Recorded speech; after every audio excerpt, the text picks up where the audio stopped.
예, 오늘 이 시간에는 우리 또 귀한 우리 강사님을 모셨습니다. 우리 사도바울교회 우리 정성남 목사님.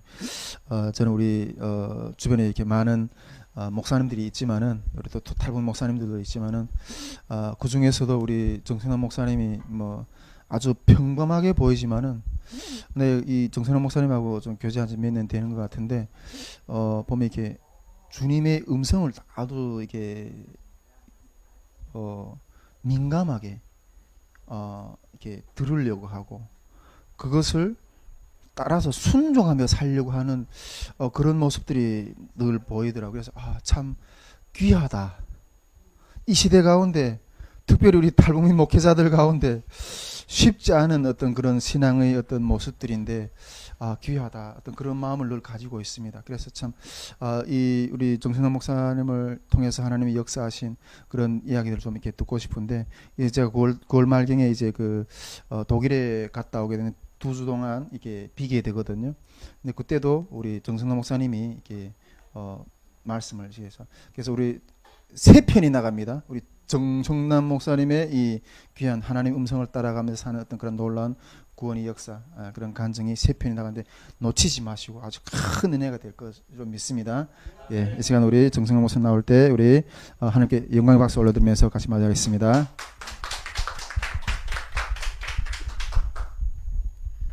네, 안녕하세요. 정선남입니다.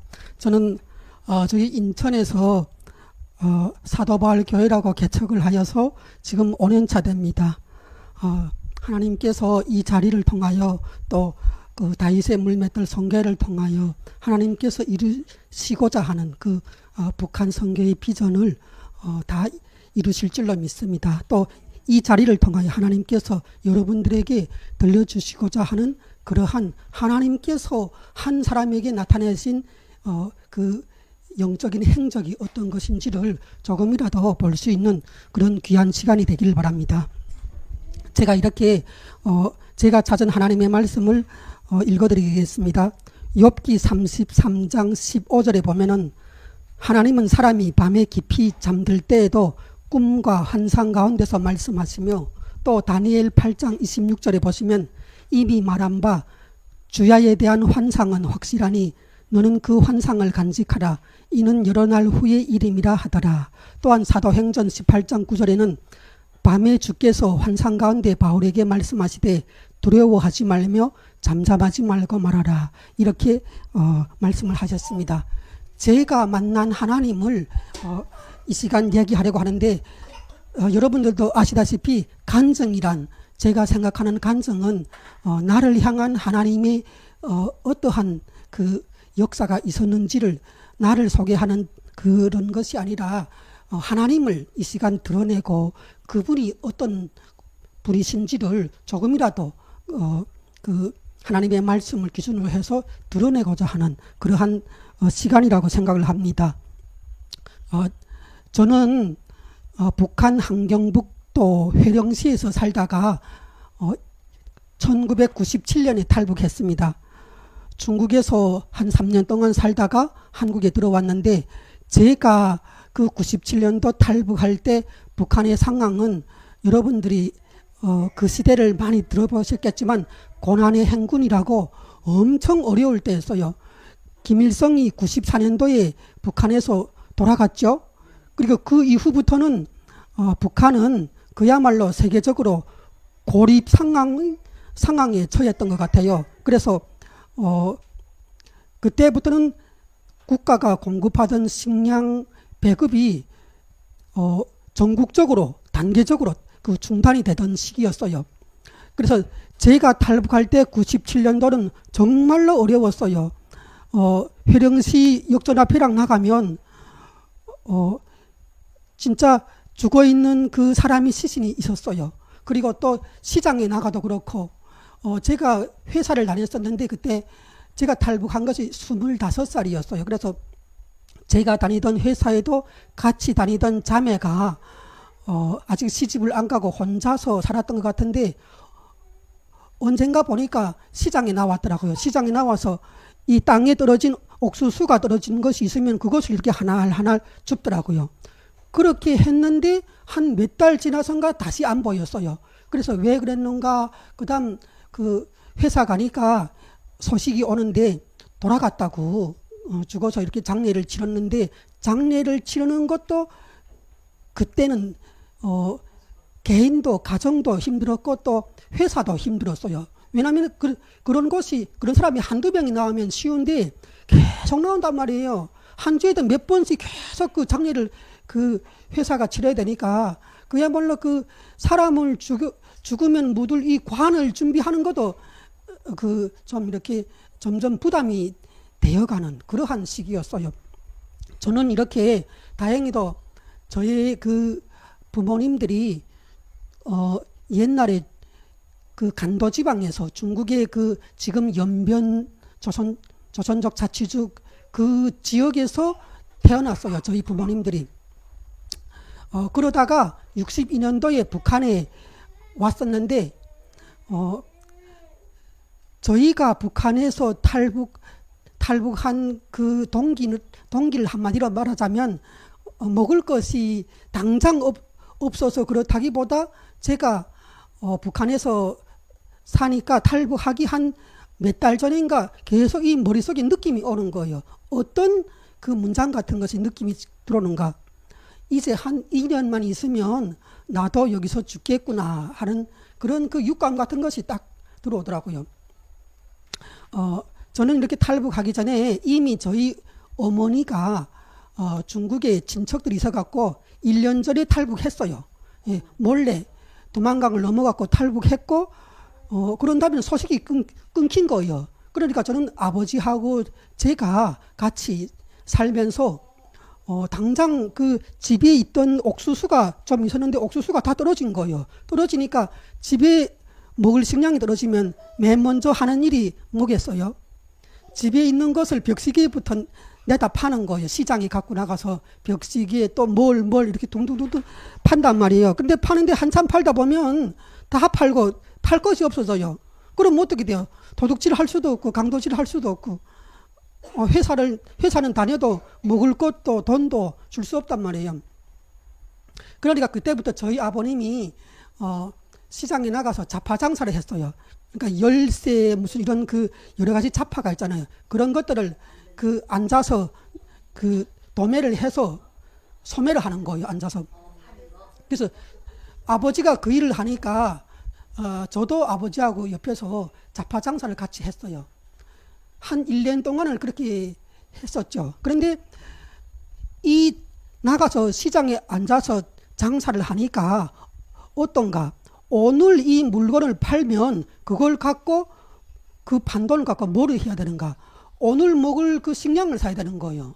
왜냐하면 집에 들어가면은 내일 먹을 식량이 없는 거예요. 그러니까 오늘 나가서 물건을 팔아갖고 그 돈이 딱 잡히면 저녁에 옥수수 국수나 옥수수 쌀을 사는 거예요. 그런데 옥수수 쌀도 조금 비쌌어요. 그때는 뭐 이렇게 잎쌀을 사서 먹는다. 이거는 저의 관념에서는 있을 수가 없는 일이에요. 그렇게 비싼 걸 어떻게 먹어요? 그러니까 옥수수 쌀을 싸야 되는데 옥수수 쌀을 한 킬로를 사려고 해도 좀 비싸갖고 어떻게 하는가? 옥수수 국수를 샀어요. 이 국수 이 말리온 그 사리를 그걸 사서 저녁에 들어가서 먹고 했는데 장사가 잘 될 때는 어느 때인가 보니까 농사를 지어서 가을이 됐잖아요. 가을이 되면은 그때부터는 사람들이 시장에 나와서 물건을 잘 사요.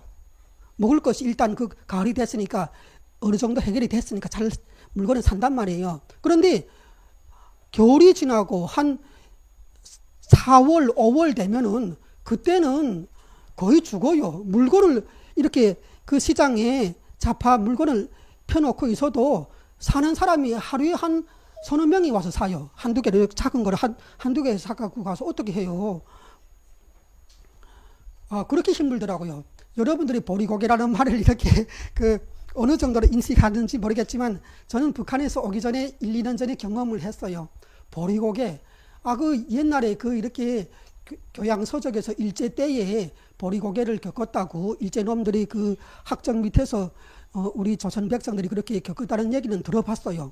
그런데 제가 그때 경험을 했는데 한 5월인가 4월인가 그때 되니까 엄청 힘들어지는데, 왜 전에 그 농사를 작년에 농사를 지어서 탈곡해서 했던 것을 국가가 다 나누어 먹고 없는 거예요. 이제는 다 떨어졌단 말이에요. 먹을 식량이.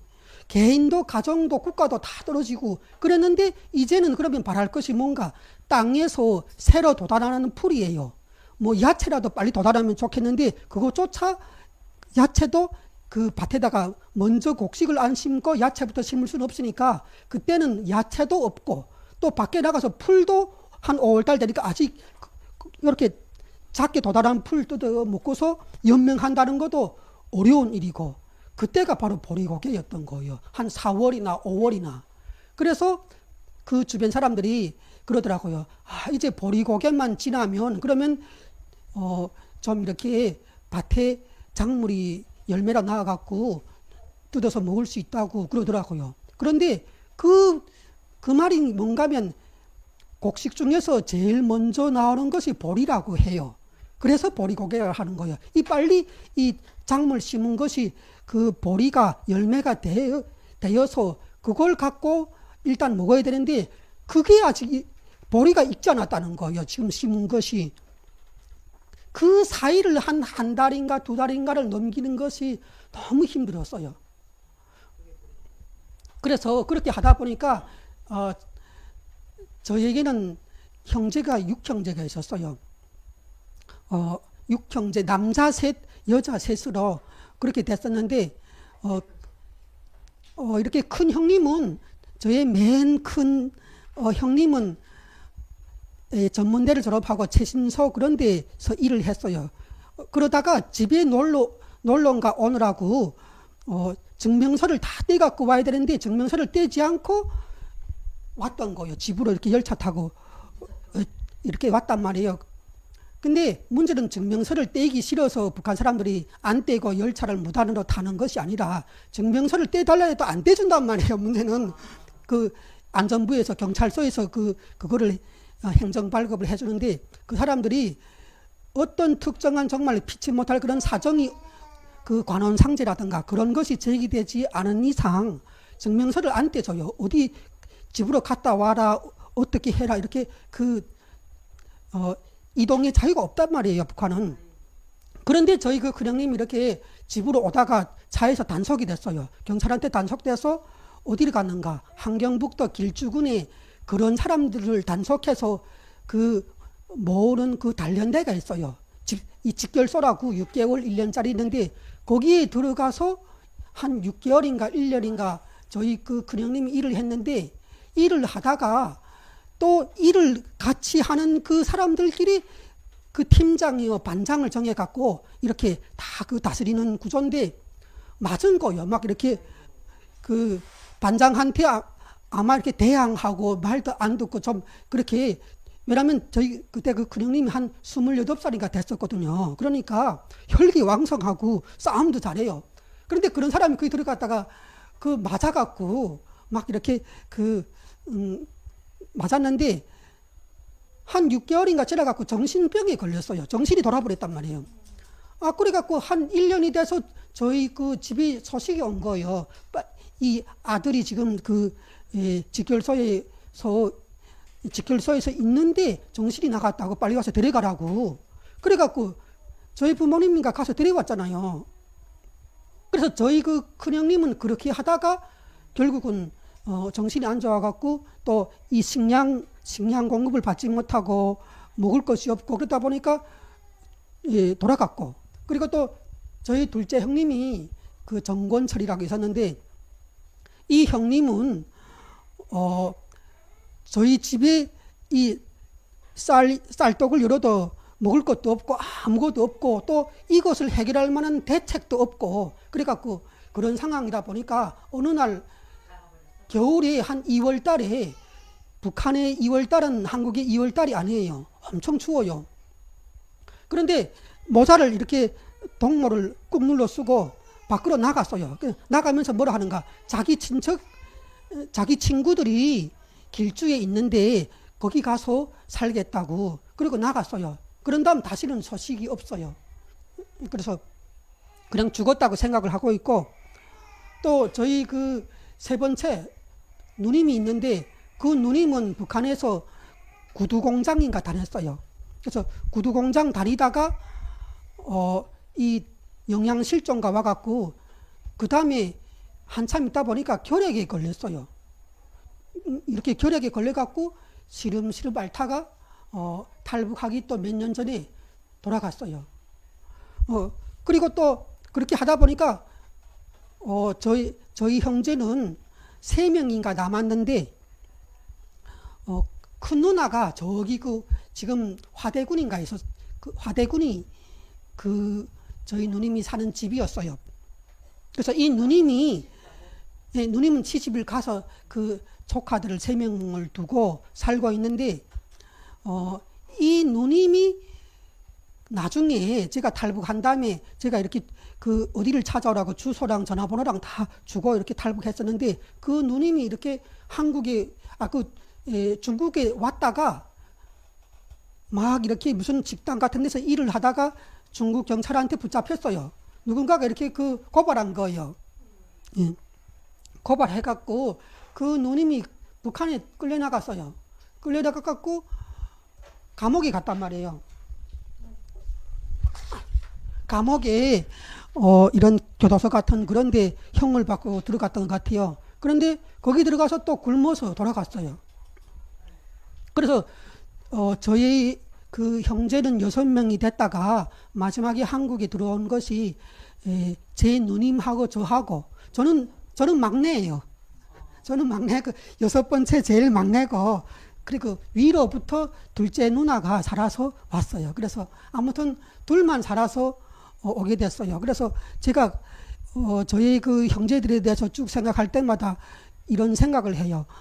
저 북한은 사람을 잡아먹는 하마구나. 어떻게 저렇게 사람을 잘 죽일까?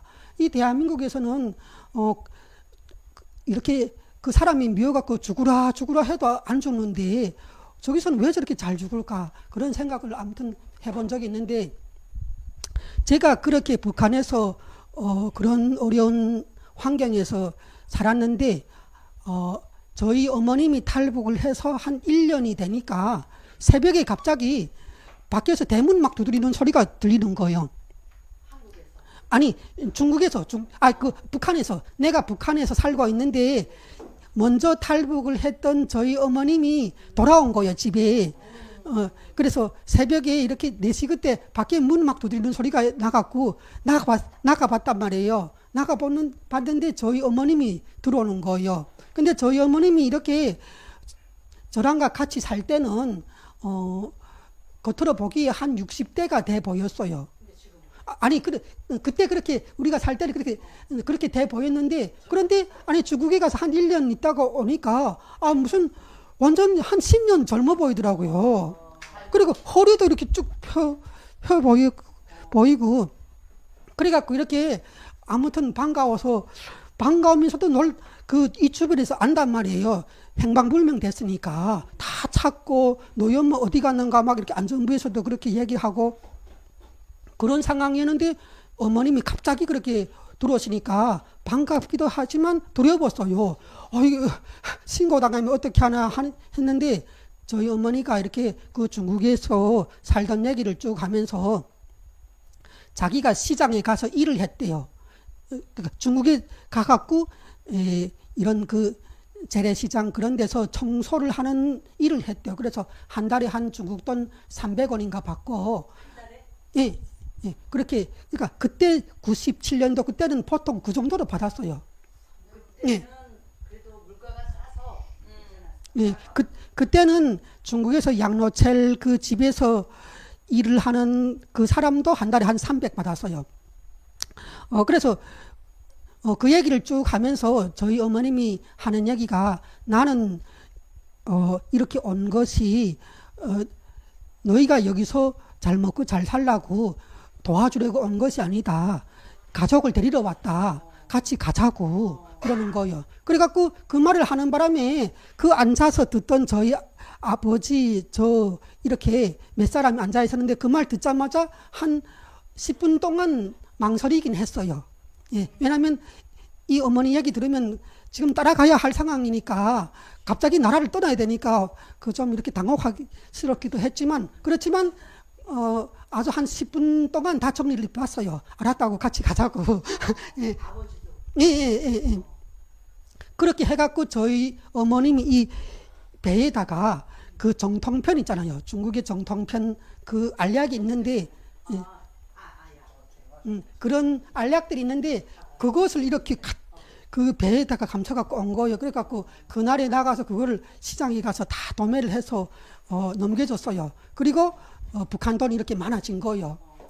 그리고 또 우리가 팔던 그 자판 물건도 다 넘겨주고 그렇게 하고 북한을 떠나서 두만강을 건너서 탈북을 할 수가 있었어요. 이 아버지하고 저하고 그리고 저희 어머님하고 그렇게 해서 탈북을 했고 저희 부모님들이 중국에서 출생했고 친척들이 대부분이 다 중국에 있어요. 그러다 보니까 두만강을 딱 건너니까 그 계산툰이라는 그 지역이었는데 거기에 가면은 저희 이모, 어머니, 동생, 딸이 시집을 와서 살고 있었는데 그 집에 먼저 들어갔었거든요. 그렇게 저는 북한을 떠나갔고 중국에서의 그 생활을 시작하게 됐어요. 그런데 한 1년 살았어요. 1년 사는데 저희 어머님은 그때 새집을 잡았는데 연길에 와갖고 연길 그 새집을 하나 잡고 그 주변에 재래시장이 열리는 곳이 있어갖고 저희 어머님은 거기서 야채 장사를 하고 저는 뭘 했는가 한족 아저씨가 저에게 일자리를 소개해줬는데 양을 모는 거 있잖아요. 양머리. 그 집에 양을 한 50마리를 키웠는데 제가 그걸 맡았거든요. 이렇게 회초리를 들고 아침마다 출근해갖고 양을 50마리를 끌고 야산에 올라가요. 그래서 풀을 먹이고 하는데 그때 한 6월인가 그렇게 됐어요. 그러니까 양을 이렇게 몰아갖고 막 목동으로 하는데 양들이 막 가다가 주변에 그 곡식밭이 있으면 거기로 확 들어가서 막 뜯어먹는 거예요. 그래서 그때마다 나는 완전히 혼쭐이 나는 거예요. 올리뛰고 내리뛰고 양을 쫓아서 왜냐하면 조금 있으면 그 밭주인들이 막 와서 저한테 이렇게 컴플레인 한단 말이에요. 그래서 왜 한족이 나한테 그런 직업을 줬는가 알아보니까 이 6월 달에는 양을 모는 사람들이 누구든지 하려고 안 한다는 거예요. 왜냐하면 양을 끌고 나가면 계속 이 밭의 곡식들이 금방요 자라기 때문에 계속 밭을 침범해갖고 주인이 막 컴플레인하고 계속 문제가 생기니까 그러니까 이 몇 달 동안은 안 하려고 하는 거예요. 그래서 나한테 그런 직업이 차려졌던 것 같아요. 그렇게 아무튼 탈북을 해서 중국에서 제가 한 1년 살았는데 1년 됐는데 제가 어느 날인가 걸어가고 있어요. 이렇게 혼자서 더벅더벅 걸어가고 있는데 갑자기 이 공중에서 어떤 바람 같은 것이 저한테 쑥 이렇게 느껴지는데 그게 이렇게 이 공중에서 바람 같은 것이 제 귀에 딱 들어올 때는 음성으로 들어오는 거예요. 어떤 문장으로서 이렇게 쑥 이렇게 들어들어가요. 그런 모습이 딱 느껴지면서 딱 음성이 들어오는데 남자 음성이 들렸어요. 그러는 거예요. 예. 네가 김정일 지하에 너의 친척들을 다 남겨두고 왔지 않느냐. 이거는 옛날 말하면 을사오적의 죄에 해당한다. 가서 데려오라다. 이렇게 이야기하는 거예요. 예. 그래서 그 말 듣고 저는 그때 교회를 다닌 적도 없고 성령님이 누구라는 것도 전혀 저는 알지 못하는 그런 상황이었는데 아무튼 그런 음성이 딱 들었어요. 그런데 이 말을 듣자마자 저는 망설였어요. 그리고 이게 대체 어떤 현상인가? 이런 자연 현상을 저는 북한에서부터 그때까지 단 한 번도 들어본 적도 없고 경험해 본 적도 없었어요. 그런데 아무튼 그 얘기를 딱 듣자마자 어떻게 되는가? 저는 그때부터 마치 어떤 것에 이렇게 이끌려 다니듯이 막 프로그램 한 것처럼 행동을 했어요.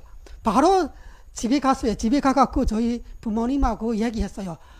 내가 아무리 생각해봐도 나한테 이런 그 생각이 막 들어오고 하는데 그 북한에 가갖고 누나 친척들이랑 데려와야 되겠다고, 데리러 가야 되겠다고 그랬어요.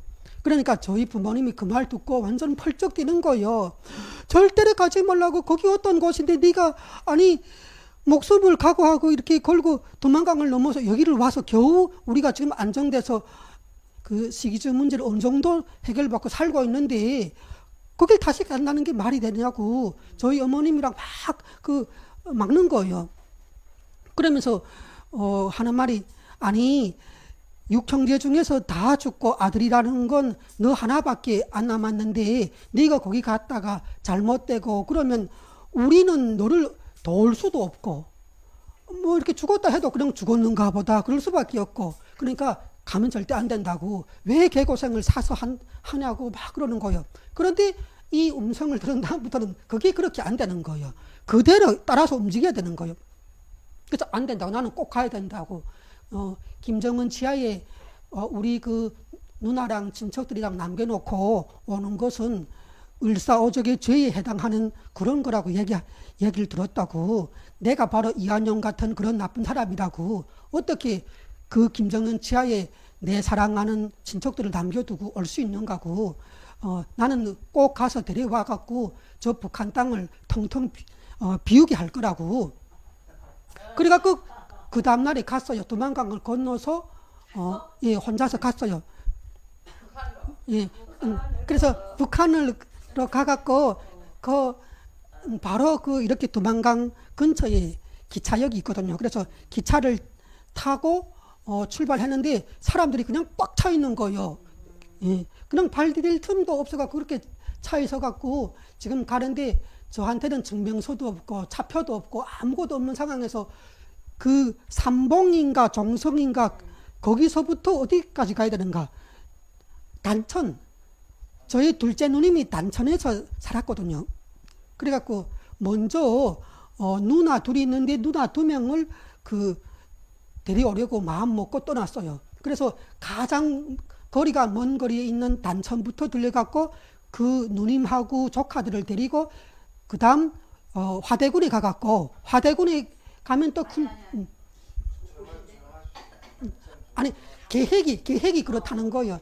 그래서 단천에서 둘째 누나, 화대에 가서 큰 누나 해갖고 그 친척들을 다 데려오면 거의 한 8명, 10명이 되거든요. 그래서 다 끌어갖고 1차적으로 데리고 오자 하고 이렇게 하고 단천으로 갔던 거예요. 그래서 단천으로 그 기차를 막 타고 가는데 아무튼 저는 불안했어요. 그 열차 안전원이 단속을 할까봐 겁이 났던 거예요. 그런데 차에 사람이 꽉 차 있으면 보통 검열을 잘 안 하거든요. 그 사람들도 이 다니는 것이 너무 불편하니까 꽉 차 있으니까. 그래서 좀 안심이 되긴 했는데 좀 열차 칸에 사람이 적어지니까 그때부터 단속하더라고요. 근데 선택검열 그래도 사람이 많으니까 이렇게 선택적으로 이렇게 증명적검열, 자표검열 하는데 저는 지나쳐 가더라고요. 신기한 게 진짜 이렇게 그 음성을 듣고 행동하니까 내가 하려는 것은 그냥 뭐 막힘없이 다 되더라고요. 이게 뭐 막히는 게 없더라고요. 그러니까 이렇게 도망가 건너는 것도 그렇게 어려운 것도 쉽게 건너고 열차를 타고 갈 때도 나는 피해서 단속은 안 당하고. 그런데 제가 그 단천에 누나 집에 딱 도착하니까 1월 1일 설날이었어요. 설날 새벽에 딱 도착한 거예요. 그래서 단천에 도착해서 저희 누나 집에 들어갔는데 매형이더라고요. 매부가 집에 매부만 있고 없는 거예요. 그래서 어디 갔는가 누나랑 다 어디 갔는가 그러니까 식량이 없어갖고 저기 큰 누나 집에 갔다고. 화대에 다 갔다고. 누나가 그 조카들 다 데리고 화대에 가버리는 바람에 집을 지키고 있는 회사를 출근하는 그 매형밖에 없는 거예요. 아무튼 그렇게 있는데 설날 아침이니까 상을 차려주는 거예요. 그 매형이. 그런데 밥을 이렇게 그 입쌀밥을 이런 큰 그릇에다가 이렇게 쌓아서 주는 거예요. 그리고 또 만두 있잖아요. 만두가 북한 만두는 한 주먹만큼 돼요. 그런 거를 한 5개를 이렇게 그릇에 놓으니까. 그런데 만두 색깔 보니까 저는 만두로 하면 하얀 만두로 생각했는데 아예 무슨 검은 만두를 이렇게 올려놨더라고요. 언감자에서 예, 언감자인지 뭐 정체를 나는 알 수가 없어. 언감자 때문에 그래갖고 이렇게 딱 보니까 그냥 봐도 먹기가 힘들 것 같아갖고 그래도 그 매형이 잘해주니까 이렇게 그 만두를 해서 조금 먹어봤어요. 그런데 이거 이 씹는 것도 불편하고 이 목으로 넘기는 것이 힘든 거예요. 그래갖고 더 먹지 못하고 이렇게 그 매형 나는 거기를 가겠다고 그 누나가 있는 저쪽에 그 화대 거기에 가서 누나랑 만나보고 조카들이랑 만나보고 그래야 될 것 같다고 그렇게 얘기하고 그날 저녁이 돼서 또 화대로 갔어요. 네. 화대에 가니까 거기 가니까 다 있는 거예요. 거기 다 이렇게 모여 있는 거예요. 모여 있어 갖고 제가 말했어요. 이렇게 저는 그 누나 어디서 오는지 아는 거 하고 그러니까 네가 어디서 오겠냐 회령에서 오지. 왜냐면 이 북한은 전화 이메일 모든 것이 다 이게 안 돼 있으니까 연락을 할 수가 없는 거예요. 말하자면 편지 전보 두 가지밖에 없는데 그런 것은 그 급할 때는 하지도 못하는 거예요. 그래서 이렇게 그 누나 보고 말했어요. 나는 가족하고 같이 중국에 갔다고 가서 1년 동안 살다가 왔는데 데리러 왔다고 다 가자고 그렇게 얘기하고 한 10시간인가 얘기를 나눴어요. 왜냐하면 이 사람들을 설득시켜야 되니까. 그런데 이 사람들을 설득시키는 것은 그리 어렵지 않았어요. 아무튼 저희 친척들은 저희 친척들이 아무튼 깨어 있었다고 할까 똑똑하다고 할까 말을 하면은 한두 시간 말을 하면 다 알아듣고 알았다고 같이 가자고 그러는 거예요. 예. 아니 같이 가자고 하더라고요. 그래서 그 큰 누나가 이렇게 나도 너를 따라서 가고 싶은데 내가 만일 나까지 가고 그러면 이 남편이 신고한다고 자기까지 가고 그러니까 나는 다음 기회에 갈 테니까 이 애들을 데리고 가라고. 그리고 또 큰 누나 매형 보고 이렇게 말을 하니까 같이 가자고 내가 그렇게 말을 하니까 그러니까 자기는 안 가겠다고. 왜냐하면 그때 그 매형은 중학교에서 교장을 하다가 선생을 했어요. 교장하다가 그만두고 그냥 이렇게 일반 교사를 했었는데 안 가겠다 하더라고요. 그러면서 하는 말이 여기 저 둘째 누나 그 식구들이 여기 몇 달 동안 와 있는다는 거예요. 자기 집에 식량 그 구입을 하러 와서 가지 않는 거예요. 지금. 그러니까 이 매형이 하는 말은 이 사람들 갈 때 좀 다 데리고 가라고. 그 둘째 누나 가족이 한 서너 명이 와 있는 것이 부담스러운 거예요. 그러니까 얘들을 먼저 데리고 가라는 거예요. 나보고. 그래갖고 알았다고 그렇게 하고 그리고 제가 이렇게 누나 그 식구들을 다 데리고 떠나기 전에 다시 또 그 매형한테 매형을 따로 밖으로 불러갖고 얘기했어요. 매부 내가 이렇게 여기 오는 것이 나로서는 목숨 걸고 온 거라고 내가 앞으로 어떤 일이 있다 해도 다시 이렇게 이런 짓을 안 한다고 안 온다고 내가 왜 나만 잘 살면 되지 다른 사람 친척까지 데려가고 싶어서 그렇게 내가 목숨 걸고 올 필요가 뭐가 있냐고 내가 매부한테 마지막으로 이렇게 권하겠다고 나하고 같이 가자고 나하고 같이 가면 안전할 수 있다고 난 이미 2번이나 이렇게 도망가는 왔다 갔다 했기 때문에 다 길을 안다고 그렇게 말했는데 끝내 이 매형은 안 오겠다 하더라고요. 예, 그래갖고 매형 남고 큰 누나도 남았어요. 큰 누나는 나중에 오겠다고 우리가 다 떠난 다음에 나중에 기회를 봐서 자기가 오겠다고 했는데 그때 그 말대로 왔어요. 나중에. 예.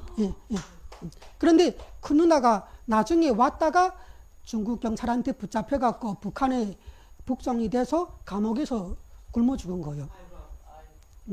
아무튼 그렇게 해갖고 제가 6명인가 데리고 도망간 걸 건너서 그 어머니가 있는 영길에 친척들을 다 데리고 갔어요. 그렇게 한 다음에 한 6개월인가 지나니까 내가 조카애를 그때 한 2명인가 3명인가 데리고 왔거든요. 그때 처음에 했을 때 얘들이 한 6개월인가 1년 그 중국에서 살다 보니까 갑자기 그러는 거예요. 아, 자기도 가서 형을 데려오겠다. 또 동생을 데려오겠다. 그러는 거예요. 그래서 난 뭐 가라고 얘기 안 하는데 알아서 가더라고요. 가서 자기 동생이 있는데 남겨져 있는데 동생을 가서 데려오고 또 형을 데려오고 이렇게 하더라고요. 그렇게 해갖고 중국에서 제가 3년 살았는데 저희 가족이 15명이 모였어요. 그래갖고 15명이 이렇게 오게 됐는데 저희를 처음부터 인도하고 좀 그 경제적으로도 도와주고 했던 그 한국인이 있었어요. 한국인 그 아저씨가 있었는데 그 아저씨가 우리를 한 2년 동안인가 앉혀놓고 책을 쓰게 했어요. 말하자면 우리가 살았던 모든 그 삶의 행적들을 글과 그림으로 크레용 갖고 다 그리는 그런 그 작업을 시켰어요. 한 1년 반인가 그렇게 아무튼 열심히 했을 거예요. 그래갖고 그 사람이 그 자료를 다 모아갖고 여기 한국에 돌아와서 책을 만들었어요. 눈물로 그린 무지개 이런 이름을 적어갖고 책을 한 권을 이렇게 출판하고 했는데 저희가 한국에 들어올 때 아무튼 뉴스에도 나가고 그랬어요. 장길수 가족이라고 막 이렇게 했었는데 장길수라는 것은 제 조카예요. 그때 한 15살인가 될 때인데 그 조카 이름이 장창수인데 이름을 약간 이렇게 변조해갖고 그래서 장길수라고 그 사람이 이렇게 장길수 가족이라고 이렇게 언론에 알리기 시작하면서 그 사람이 이렇게 저희 보고 저희를 다 그 가족을 중국에 있을 때 앉혀놓고 그러는 거예요. 저기 북경에 가면은 UNHCR이라고 유엔 난민 고등 판무관실이 있대요. 거기에 다 같이 들어가자는 거예요. 예, 들어가서 그 농성을 하면서 난민 신청을 하면 한국에 갈 수 있다고 하는 거예요. 그런데 그때 시대는 어떤가? 탈북민들이 중국에 있는 한국 대사관이나 그런 데 찾아가면은 다 돌려보냈어요. 내보냈어요. 저도 이렇게 그런 일이 있기 전에 아버지하고 제가 중국 베이징에 한국 대사관에 갔었어요. 저희 아버지가 그 대사관 안에 들어갔었거든요. 들어가서 상담을 하고 나왔는데 그 북한에서 왔다고 좀 이렇게 한국에 갈 수 있게 해달라고 그렇게 부탁하니까 그 대사관 직원이 그렇게 말을 하더래요. 중국의 허락이 없이 그렇게 못한다고. 만일 우리가 중국 정부의 허락이 없이 우리가 무단으로 그 북한 사람들을 데려다가 우리나라로 끌어가고 이렇게 하면은 그러면 이 사람들이 중국에 들어왔다가 벗어날 때는 중국의 허락이 있어야 된다는 거예요. 예. 그렇기 때문에 중국에서 허락 안 하기 때문에 못한다고. 그래서 저희 아버님을 내보내면서 차비를 줬어요. 돌아가라고. 그래갖고 차비를 그때 한 800원인가 많이 주더라고요. 그래갖고 그렇게 그 쫓겨나온 일이 있어요. 그런 상황인데 돌아오니까 이 우리를 인도하는 그분이 그 북경에 그 유엔 난민 고등 판무관실에 들어가면은 가서 그렇게 난민 신청해서 한국에 가자고 하는 거예요. 그러니까 우리가 막 기겁하는 완전 그 싫어했던 거예요. 왜냐면 아니 거기 들어갔다가 중국 공안한테 넘겨지면 다 붙잡혀서 북송되는데 어떻게 하냐고 막 싫어하고 그랬었거든요. 그런데 문제는 뭔가 하면 그때 우리가 한 10명인가 앉아서 그 얘기를 지금 듣고 있는데 그러면 다른 길이 있는가? 한국을 우리는 가야 되고 왜 한국 가야 되는가? 중국으로 원래 살려고 왔는데 아니 중국에서 자꾸 붙잡아 북송시키는 거예요. 그러니까 이게 안전치 못하는 거예요. 그러니까 할 수 없이 사실은 중국에서 살고 싶지만 가야 되는 거예요. 어디를 갈 것인가? 한국밖에 갈 데가 없는데 한국에 가려면 그 길로 가야 된다고 그렇게 얘기하니까 할 수 없이 어떻게 하는가? 10명 중에서 투표를 했어요. 우리 투표했는데 7명 저희 부모님이랑 해가 7명은 그러면 그분을 따라갖고 난민 고등 판무관실로 들어가는 걸로 하고 그리고 저는 완강하게 반대했어요. 그건 이렇게 섭을 지고 불 속에 들어가는 거라고 죽는다고 들어갔다가 잘못되면 중국 공안한테 끌려나가갖고 북송된다고. 그래서 저는 어떻게 했는가? 나는 몽골로 가겠다고. 이렇게 거기를 그쪽으로 갈 사람은 가고 나를 따라서 몽골로 갈 사람은 가자고 내가 그랬어요. 그러니까 저를 따라서 조카의 2명이 나섰어요. 이렇게 조카의 2명이 이렇게 딱 나하고 같이 삼촌 나는 저기로 가면 아무래도 죽을 것 같으니까 삼촌 따라서 몽골로 가겠다고 그러는 거예요. 그래서 갈라졌어요. 7명은 그 다음 날에 준비를 해갖고 북경으로 떠났어요. 그 유엔 난민 고등 판무관실 뭐 HCR인가 그런 곳으로 향해 떠났고 저는 조카의 2명을 데리고 있다가 며칠 돼서 몽골로 떠났어요. 기차를 타고 버스 타고 몽골 그 국경 쪽으로 들어가 갖고 그 몽골 사막을 가로질러서 갔어요. 그래서 몽골 사막에 도착했어요. 도착하니까 갑자기 그 이렇게 몽골 이 국경을 넘을 때 철조망까지 세면서 건너서 7개를 중국 철조망, 몽골 철조망이 있는데 쭉 가면서 하나하나 저녁에 한 9시 이렇게 어두워지면서 떠났는데 새벽 한 2시니까 그 몽골 쪽에 도착을 했어요. 그런데 아무튼 철조망이 7개였어요. 그걸 다 건너서 갔는데 한 2시 그때 몽골 지역에 도착하니까 잔뜩 몸이 지쳤는데 어디 가서 쉴 데가 없는 거예요. 앉을 데도 없고. 그래갖고 그 철도역 거기서 어슬렁거리다가 그 화물역 있는데 화물 이런 그런 걸 쌓아놓은데 그런데 뒤에 가서 그 숨어갖고 잠을 잤어요. 잠을 잤는데 한 몇 시간 자니까 어떤 남자가 온 거예요. 남자가 단속하러 온 거예요. 몽골 사람이. 그래서 저희를 붙잡아서 어디로 넘기는가? 그 몽골 국경 수비대 그 병영에 데리고 가더라고요. 그래서 그 병영에 들어가 있었는데 막 이렇게 몽골 말로 뭐라고 하는데 우리는 한마디도 알아 못 듣거든요. 그러니까 그 한국말 하는 사람 데리고 오더라고요. 한국말이 이렇게 더듬더듬거리면서 하는 분이 그 몽골 군인 중에서 있었어요. 예, 그래서 그분이 와갖고 막 이렇게 얘기하는데 제가 그래서요. 우리는 한국 사람이라고 한국에서 왔다고. 그러니까 한국에서 왔는가고 그렇다고 우리 신분이 궁금하고 알아보고 싶으면 여기로 전화를 하라고 전화번호를 줬어요. 그게 뭔가 한국 대사관 전화번호예요. 여기에 이렇게 전화하면 이분들이 알아서 다 알려줄 거라고 우리에 대해서. 그래서 줬더니 그 사람이 알았다고 가서 전화를 하는 거예요. 바로 한국 대사관에 몽골 한국 대사관 거기 전화하니까 저는 금방 끝날 줄 알았는데 한 30분 전화하더라고요. 참 뭐라고 그래서 막 이야기하더라고요.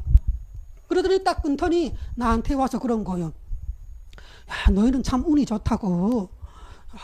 너희보다 한 달인가 2달인가 그 먼저 여기에 왔던 탈북민들이 한 7명인가 8명인가 강제 북송됐다고.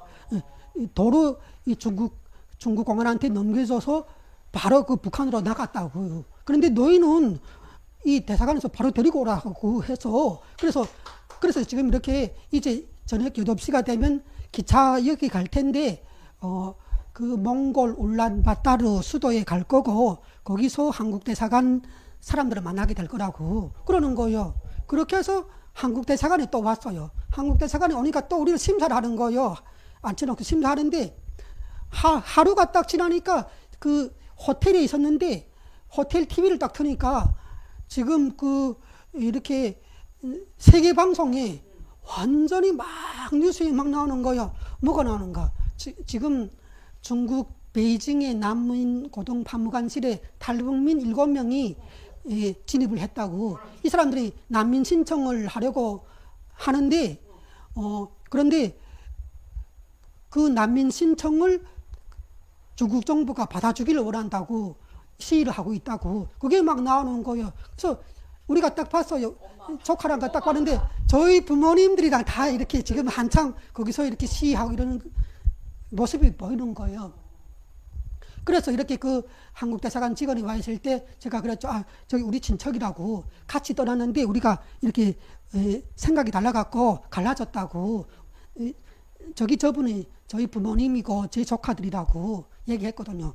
그러니까 그 대사관 직원이 바로 가더라고요. 가더니 그 다음 날에 바로 우리 보고 짐을 다 싸라고 사진 다 찍더니 여권 만들어 주겠다고. 그래갖고 바로 이렇게 비행기 태워서 한국에 보내려고 하는 거예요. 그래서 왜 그러는가 하니까 아니 3명 우리 몽골에 간 3명을 7명은 지금 그 북경에서 지금 그러고 있고 시중에 있고. 그래서 저희를 왜 갑자기 그렇게 도착한 지 3일 만에 뽑는가? 왜냐하면 저기서 저렇게 시끄러워지니까 이게 이제 자칫하다가는 여기서도 또 이렇게 몽골에서도 그런 일이 있을 수가 있으니까. 그런데 몽골에 북한 대사관이 북한 대표부가 들어가 있었어요. 그 옆인가. 그래갖고 이렇게 저희를 3일 만에 뽑아서 한국에 왔어요. 그래서 저희가 한국에 들어오고 한국에 도착했는데 한 하루가 지나니까 그 다음 그 국정원 그 직원들이 저희한테 와갖고 이렇게 오랜만에 그 너희가 가족 친척을 만난 지 오랜 그 시일이 흘렀을 텐데 이제는 그 이산가족 상봉을 시켜주겠다는 거예요. 네, 그래서 그게 뭔 일인가 하니까 부모님들이 지금 도착했다는 거예요, 지금. 네. 근데 이렇게 그때 이렇게 막 이야기하는 것이 이 사람들은 중국에서 헤어진 지 2년이 지났다고. 그런 사람들이 지금 마침내 한국에 와서 이렇게 상봉을 한다고. 그런데 그렇게 이야기를 하더라고요. 그래서 아무튼 그렇게 막 기자들이 이렇게 막 사진 찍고 해갖고 저희가 나가서 부모님들을 만났죠. 만나서 막 안고 그렇게 해서 저는 대한민국의 생활이 시작이 되었습니다.